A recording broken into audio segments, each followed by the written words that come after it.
जण घरात जमा झालेला कचरा कचरा कुंडीत टाकण्याऐवजी घराजवळच्या रस्त्यावरच टाकून देतात. त्यामुळे कचऱ्याचे ढीग जमून त्यातील नासके अन्न सडू लागते. मेलेले उंदीर प्राणी सडून त्यातून दुर्गंधी सुटते आणि माशांचा उपद्रव होतो. रस्त्यावर आणि उघड्यावर लहान मुले तसंच मोठी माणसे शौचाला बसल्यामुळे परिसर अस्वच्छ होतो.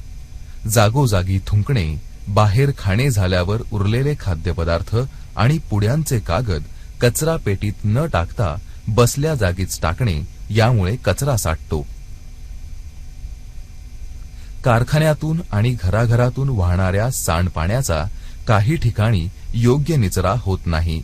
अशा ठिकाणी पाणी साठून दबकी तयार होतात आणि परिसर अस्वच्छ होतो. डबक्यात डासांची उत्पत्ती होऊन त्यांच्यापासून रोगप्रसार होतो.